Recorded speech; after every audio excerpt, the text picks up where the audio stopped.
The plasma bolt missed Commander Thex's head by 3 centimeters. She felt the heat sear past her cheek as the HFY War machine hovered above the canyon floor, its anti-gravity generators humming with lethal grace. The tank floated like a predator, silent and deadly, its weapons tracking her position with mechanical precision. Around her, the diplomatic convoy lay in ruins. Burning metal.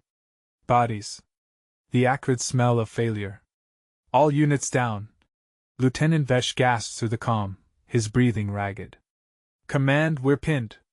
Request immediate extraction.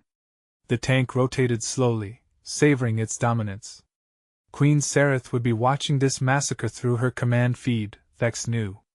Watching humanity's representatives die in the dirt, while her precious anti-gravity war machines proved their superiority. The Krell Empire had spent decades perfecting this technology, lifting their tanks above terrain, making them unstoppable platforms of destruction. They'd conquered 17 systems with these machines. They thought Earth would be 18th. Thex pressed herself against the rock face, calculating angles. The hovering tank could fire from any position, adjust its altitude instantly, strike from above where traditional armor was weakest. Brilliant engineering. Terrifying tactics. The Krell weren't just showing off their technology. They were sending a message: surrender or die. Commander, we're out of options, Vesh said. We can't fight that thing. Not with what we have. Thex agreed. She activated her emergency beacon. But we didn't come alone. The ground trembled. Not from anti-gravity generators, but from something far more primitive. Far more human. The Krell tank sensors must have detected it because the machine suddenly pivoted, its weapons array searching for the new signature. The trembling grew stronger. Rhythmic. Mechanical. The sound of massive diesel engines echoed off the canyon walls, growing louder with each second.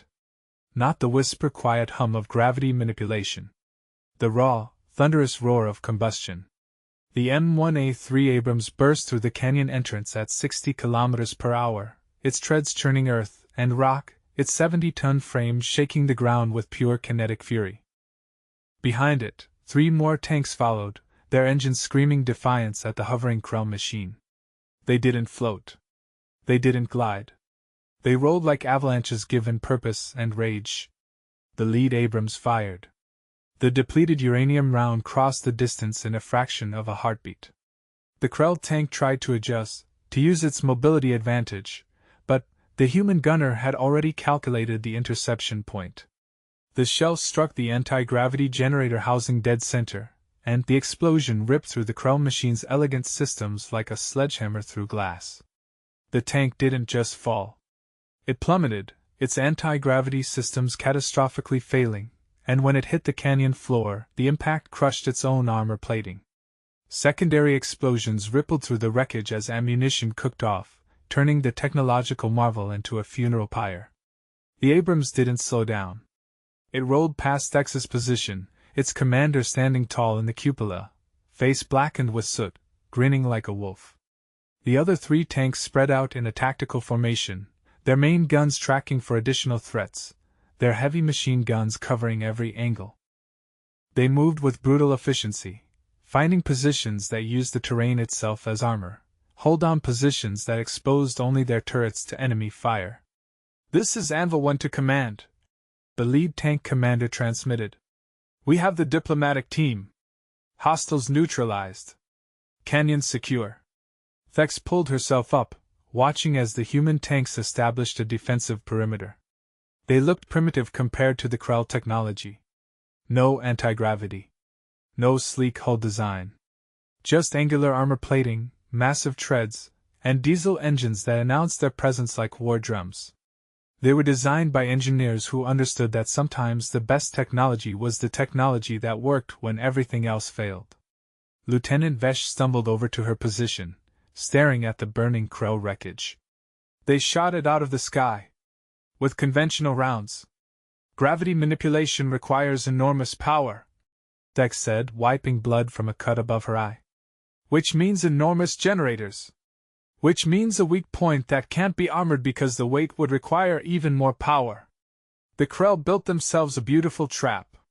But their tanks can fly. They can fire from any angle. They can hover. Thex corrected. There's a difference. They're not aircraft. They're still ground vehicles that happen to float a few meters up. Which means they still need to present their weapons, still need line of sight, still follow predictable engagement patterns. And all that anti-gravity equipment takes up space where extra armor should be. They sacrifice protection for mobility. The Abrams commander dropped down from his tank and jogged over, his crew following. Commander Thex? Captain Reeves, 3rd Armor. We got your distress signal. Looks like we arrived just in time. Your timing was perfect, Captain.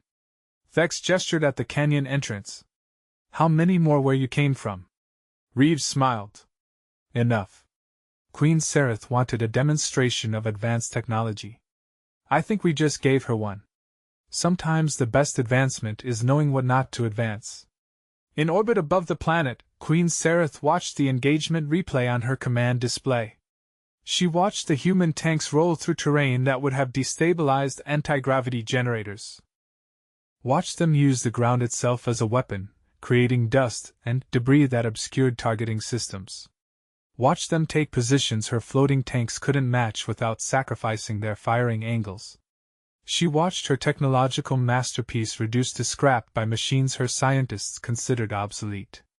Beside her, General Croth shifted uncomfortably. Your Majesty, this was one engagement. Our anti-gravity tanks still possess superior mobility, and they possess superior mobility on flat, clear terrain. Sereth interrupted, her voice cold. What happens when humans choose not to fight on flat, clear terrain? What happens when they draw us into mountains, forests, urban environments where our generators can't maintain stable hover? What happens when they force us to fight in conditions that favor their machines over ours? Croth had no answer. Sereth continued watching the display. The human tanks were already moving out, escorting the survivors to safety, their massive treads carrying them over obstacles that would have required her tanks to adjust altitude constantly, burning through fuel and exposing their undersides to attack. The humans had built machines that matched their terrain instead of trying to float above it. Crude. Practical. Devastatingly effective. Send a priority transmission to the human delegation, she said quietly. Tell them Queen Sereth wishes to discuss terms. Not for their surrender. For ours. The canyon fell silent except for the fading rumble of diesel engines and the crackle of burning Krell technology. Thex watched the Abrams tanks disappear into the distance, their commanders waving casual salutes, and she allowed herself a small smile. The Krell had learned the hard way what humanity had always known: the most advanced weapon wasn't the one with the best technology. It was the one that still worked when everything went to hell. And sometimes the sound of treads on dirt was worth more than all the anti-gravity generators in the galaxy. The human tanks rolled on, and the ground itself seemed to approve. The summons came 3 hours later. Queen Sereth demanded Commander Thex's presence aboard the Imperial Dreadnought Eternal Ascendant. Not requested.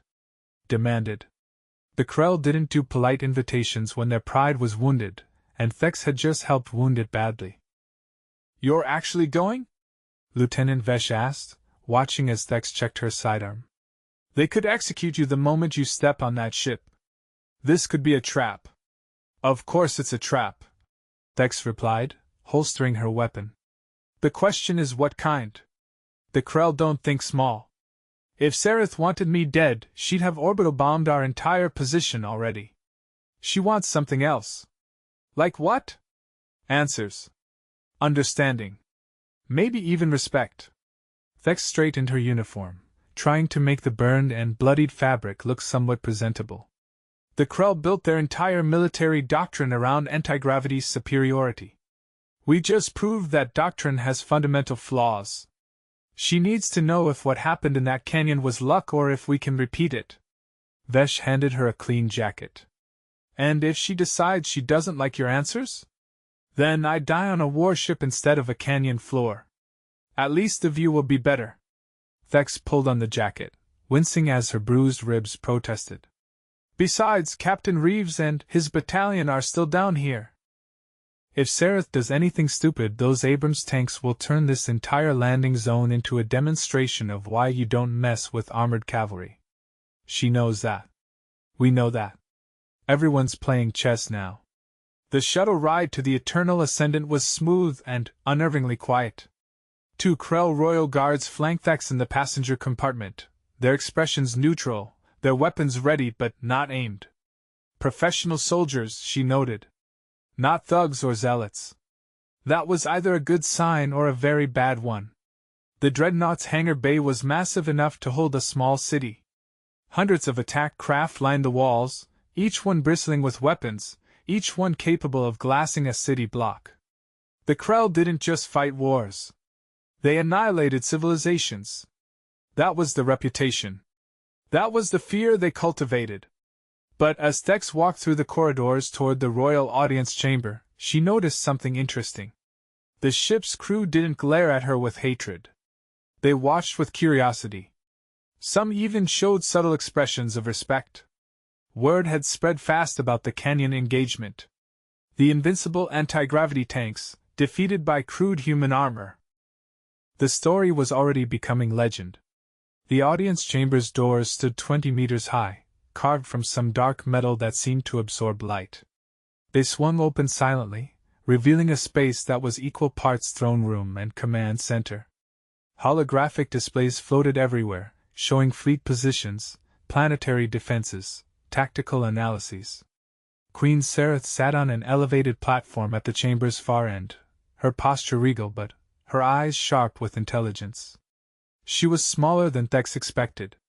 The Krell monarch stood perhaps 5.5 feet tall, her frame slight, her features delicate. But her presence filled the entire room. Power radiated from her like heat from a star.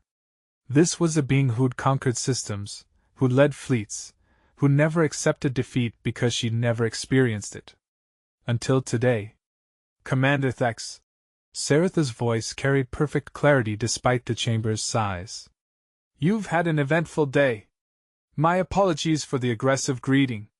General Croth exceeded his authority when he ordered that attack on your convoy. Thex kept her expression neutral. Exceeded his authority. That was politician speak for. I'm throwing him under the shuttle to avoid responsibility. But at least Sereth was pretending diplomacy still mattered. That was something. Your Majesty is gracious, Thex replied, using the formal protocols she'd studied. I hope General Croth's zealousness hasn't damaged our negotiation prospects. Our negotiation prospects changed the moment your tanks entered that canyon. Sereth stood, descending from her platform with measured steps. I've watched the engagement recording 17 times. Each viewing reveals something new. Something disturbing. Your machine should not have won that encounter. By every metric of modern warfare, anti-gravity superiority should have been absolute. Yet your primitive ground vehicles defeated my most advanced armor in less than 2 minutes. I need to understand how. I need to understand why. She stopped 3 meters from Thex, close enough to demonstrate confidence, far enough to maintain royal dignity. Her eyes scanned Thex's face, searching for deception, fear, anything that might reveal weakness. Permission to speak freely, Your Majesty? Thex asked. Granted. In fact, I insist upon it. I've had enough careful diplomatic language to last several lifetimes. Your anti-gravity tanks are masterpieces of engineering, Thex said bluntly. They represent decades of research, billions in development costs, and genuine innovation in combat vehicle design. They're also completely impractical for actual warfare against a peer adversary. The chamber went silent. Several Krell officers tensed, hands moving toward weapons. Queen Sereth raised one hand slightly, and everyone froze. Continue, she said softly, dangerously. Anti-gravity requires enormous power generation, Thex explained. Which means large generators, heavy fuel requirements, and vulnerable systems that must be exposed to function properly. To maintain hover capability, you sacrificed armor thickness. To achieve mobility, you created weak points. Your tanks are optimized for fighting enemies who can't shoot back effectively. They're weapons of terror and suppression, perfect for crushing rebellions or intimidating primitive worlds. But against an enemy with comparable technology and proper tactics, they're death traps. Our tanks have conquered 17 systems. An officer protested. How do you explain that success? Those 17 systems didn't have modern armor-piercing ammunition, Thex replied. They didn't have targeting computers that could calculate interception points for hovering vehicles. They didn't have the industrial capacity to field enough conventional armor to overwhelm your numerical advantages. We do. Which means every anti-gravity tank you field against us is a massive investment of resources that we can destroy with weapons that cost 1/10 as much. Queen Sereth was quiet for a long moment. Then, unexpectedly, she laughed. It wasn't mocking or cruel. It was the genuine laughter of someone who just understood an enormous mistake. General Vrek, she called out. Bring me the anti-gravity development reports. All of them. I want to review every warning, every concern, every dissenting opinion that was dismissed during the project approval process. An elderly Krell officer stepped forward, his expression grim. Your Majesty, those reports are classified research documents. I don't care if they're carved on sacred tablets and guarded by ghost warriors. Sereth snapped. Bring them. Now. I have a suspicion that somewhere in those documents, some engineer tried to warn us about exactly what Commander Thex just explained, and we ignored them because anti-gravity sounded impressive. General Vrek bowed and retreated. Sereth turned back to Thex, her expression shifting from anger to something approaching respect. Your human tanks, she said. They're not primitive at all, are they? They're deliberately designed to be what they are. Heavy. Loud. Obvious. But reliable. Practical. Built for actual combat instead of showing off at military parades. Our engineers call it appropriate technology. Thex confirmed. Use the simplest solution that accomplishes the mission. Anti-gravity is brilliant technology. But for a main battle tank, treads work better in most conditions. They work in mud, snow, sand, forest, urban environments, anywhere there's solid ground. They don't require constant power. They don't have generators to target. They let us armor the entire vehicle properly instead of compromising protection for mobility. And the noise? Sereth asked. Those engines are incredibly loud. Surely that's a tactical disadvantage? In some situations, yes. In others, the noise is the tactic. It's psychological warfare. When you hear 70 tons of steel and armor rolling toward your position, when you feel the ground shake with each passing second, when you realize that metal avalanche won't stop and can't be easily destroyed, fear becomes your enemy's companion. Our tanks don't need to be silent. They need to be inevitable. Sereth walked to the nearest holographic display, pulling up tactical data from the canyon engagement. Here. She pointed at a specific moment. Your tanks used the terrain. Positioned themselves so only their turrets were exposed. Our floating tanks couldn't achieve that same protection without sacrificing their firing angles. Hold on positions, Thex confirmed. One of the oldest armored tactics in human warfare. You use the ground as additional armor. Anti-gravity vehicles can't do that effectively. They're always exposed to some degree. Because they're designed to operate above the terrain, not with it.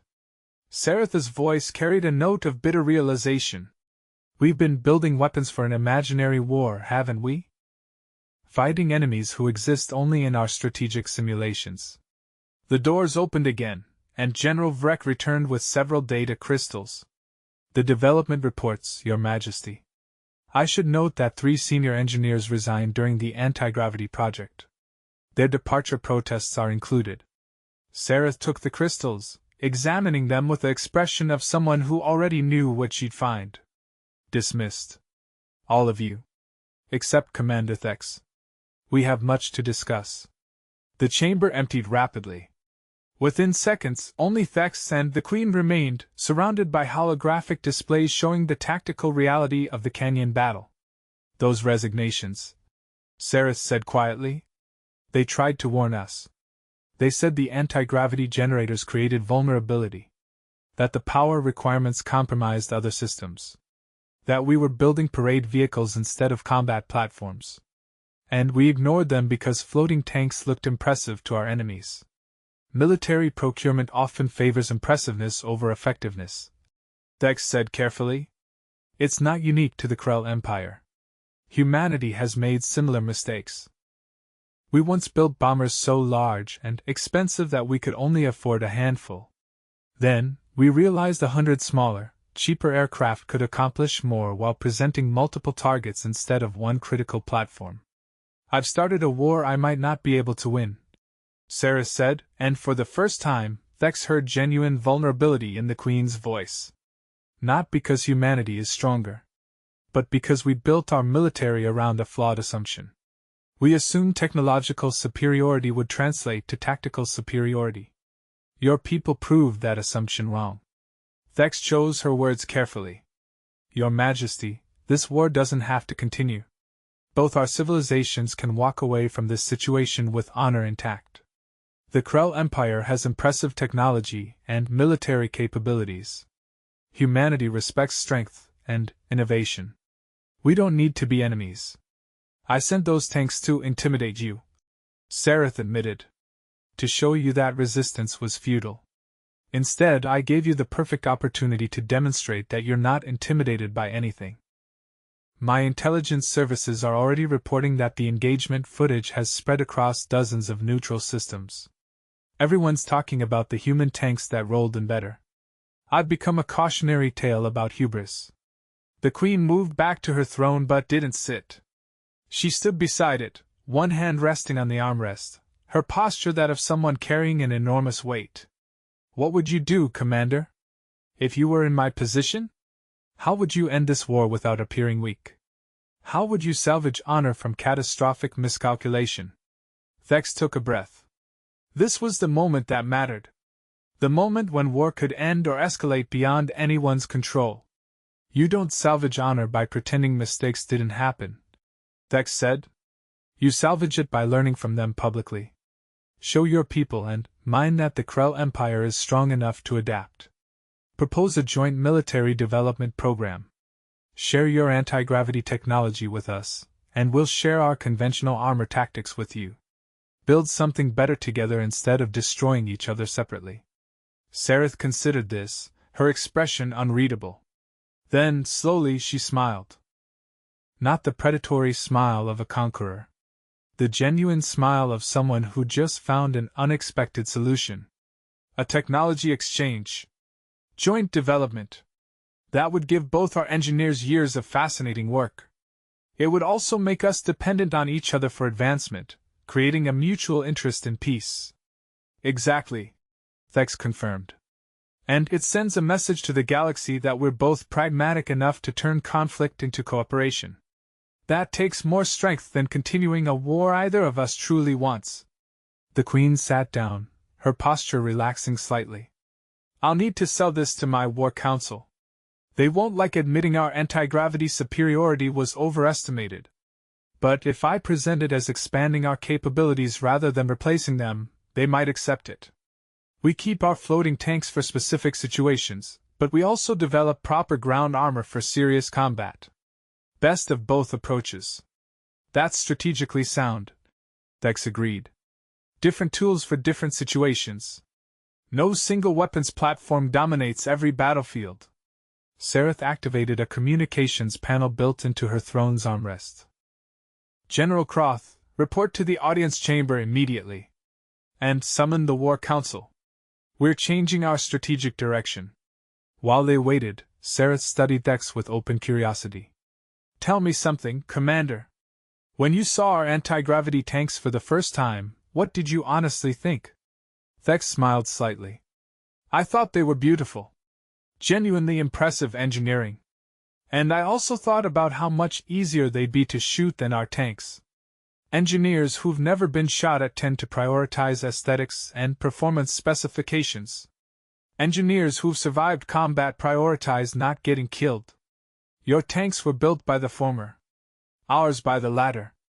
A harsh lesson, Sareth acknowledged. But a necessary one. Sometimes the best teacher is the one who hurts your pride while saving your life. The doors opened, and General Croth entered, followed by several high-ranking officers. They saw Thex standing near the Queen and, immediately tensed, but Sareth waved off their concerns.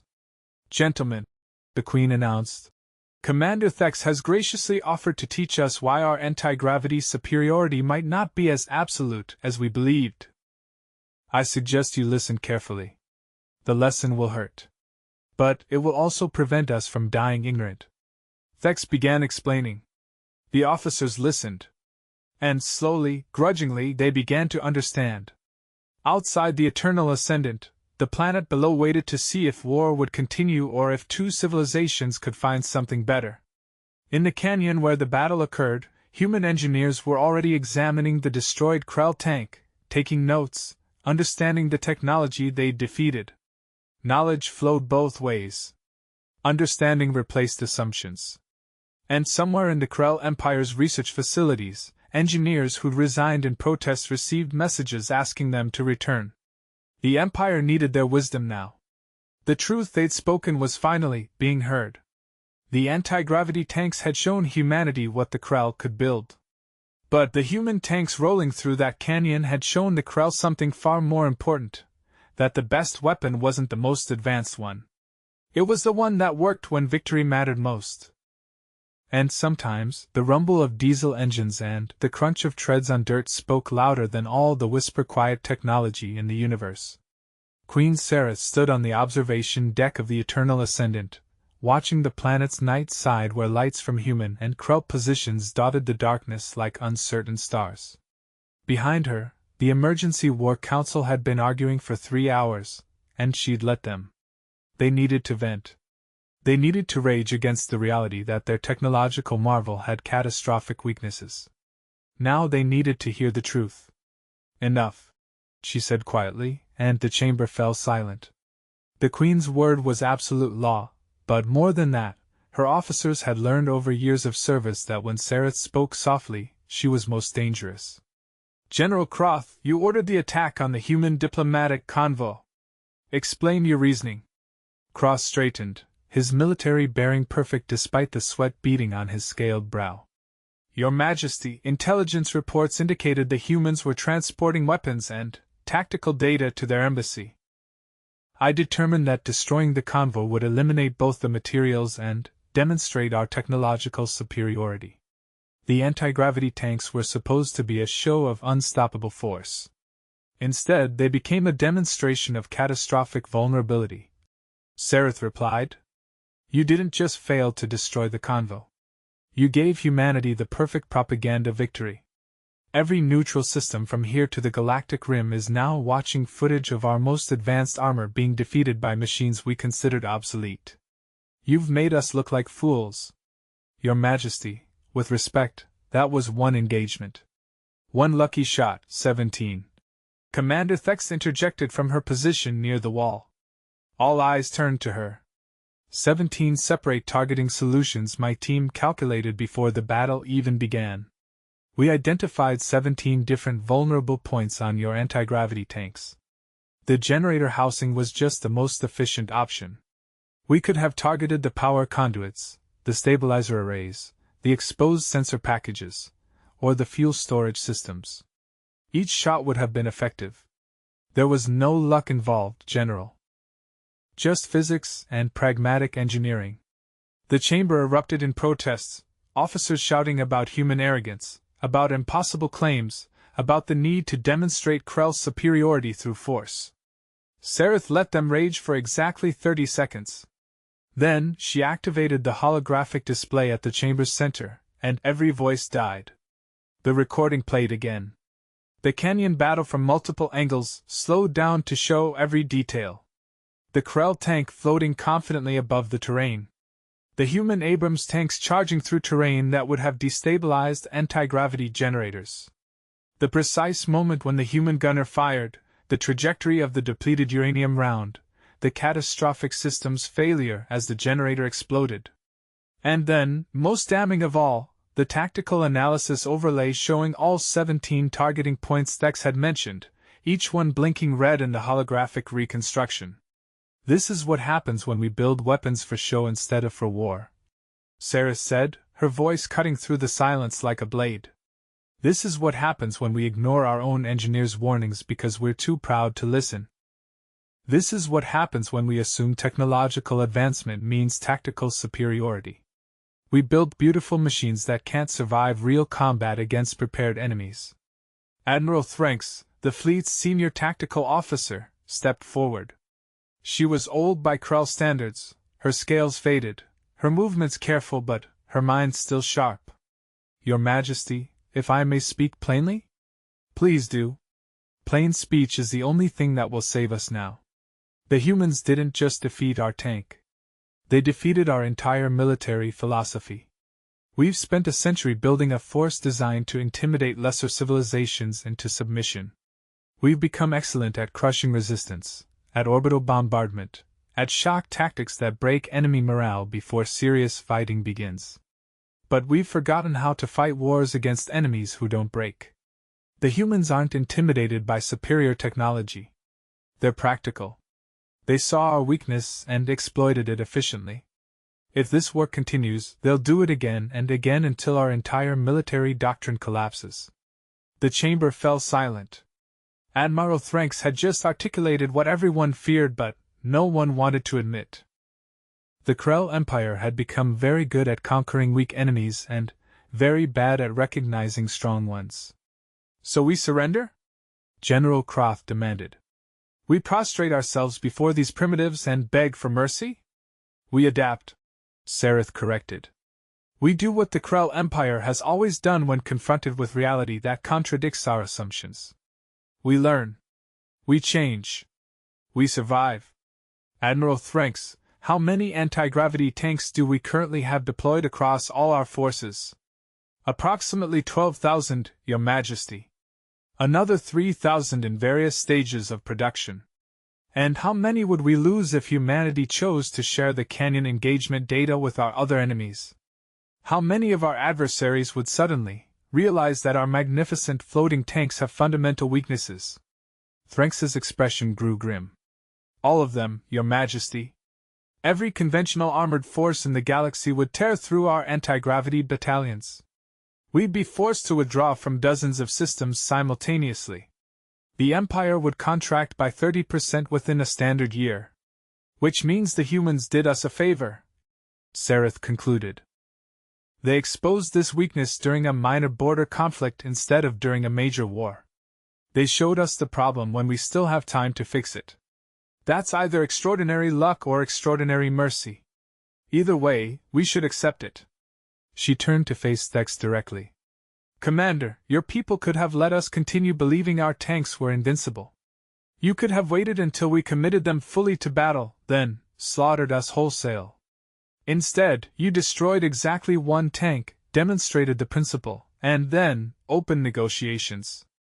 That suggests you don't actually want this war any more than I do. Humanity has enough problems without adding the Krell Empire to the list. Thex confirmed. We're pragmatists, Your Majesty. We'd rather have you as trading partners than corpses. But we won't be intimidated or conquered.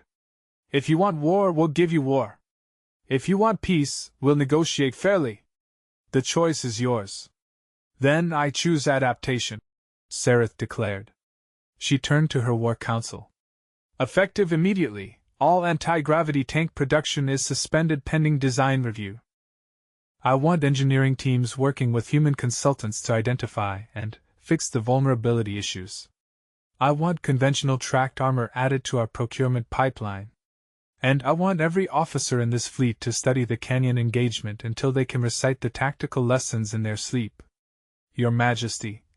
General Croth protested. This is humiliation.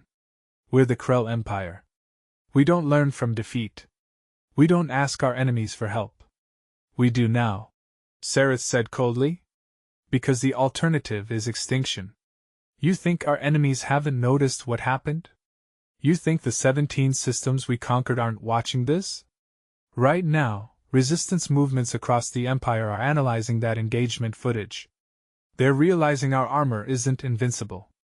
They're calculating how to build weapons that can defeat us. We have perhaps 6 months before major rebellions begin. 6 months to show we're adapting, or 6 months to watch our empire collapse. The truth of her words settled over the chamber like heavy gravity. The Krell Empire had been built on the perception of invincibility. That perception was now shattered. They could either rebuild on a foundation of reality, or watch everything crumble. Admiral Thranks bowed formally. Your Majesty's wisdom is evident. I will begin coordinating with Commander Thex's people immediately. If we're to redesign our armored forces, we should do it properly. Thank you, Admiral. Sareth returned her attention to the observation window. The rest of you are dismissed. General Croth, you remain. The chamber emptied quickly, officers retreating to process the drastic change in policy. When only Croth and the Queen remained, Saretha's expression softened slightly, but her voice remained firm. You've served the Empire for 40 years, she said. You've won victories, expanded our borders, proven your loyalty countless times. But today you let pride override judgment. You attacked a diplomatic convoy because you wanted to demonstrate superiority. In doing so, you demonstrated weakness. Our weakness. I cannot allow that judgment to guide our forces any longer. Croth stiffened. Your Majesty is relieving me of command? No. I'm reassigning you. You're going to lead the Joint Engineering Development Program with humanity. You're going to work directly with their armor specialists. You're going to learn everything that makes their crude tanks superior to our elegant ones in actual combat. And you're going to become the Empire's greatest expert on practical military engineering instead of theoretical superiority. The general blinked in surprise. Your Majesty, I'm a combat officer, not an engineer. You're an officer who just learned a very expensive lesson about the difference between impressive technology and effective weaponry. That makes you uniquely qualified to ensure we never make this mistake again. You'll work with their people. You'll study their doctrine. And you'll help us build armor that can actually win wars instead of just parades. Dismissed. Cross saluted and left, his expression mixing relief with apprehension. Sareth waited until she was alone, then allowed herself a moment of exhaustion. Being queen meant making impossible decisions and living with their consequences. Today she'd chosen survival over pride. History would judge whether she'd chosen correctly. Commander Thex found her there an hour later, still watching the planet below. Your Majesty shouldn't be alone, Thex said carefully. Security protocols can be damned. Sareth finished. I'm tired of protocols and procedures and all the careful theater of power. I just restructured our entire military philosophy because 17 engineers tried to warn us years ago and we ignored them. Do you know what that feels like? Knowing that thousands of soldiers might die because I approved a project that looked impressive instead of one that worked. Thex moved to stand beside the window. I know that military procurement is difficult. I know that engineers often disagree about design priorities. I know that making decisions with incomplete information is every commander's nightmare. You're being too hard on yourself. Am I? Your tanks cost approximately 4 million credits each. Our anti-gravity platforms cost 43 million. We spent nearly 11 times more to build machines that are less effective in real combat. That's not incomplete information. That's fundamental miscalculation driven by pride. Your anti-gravity technology isn't useless, Thex countered. It's just misapplied.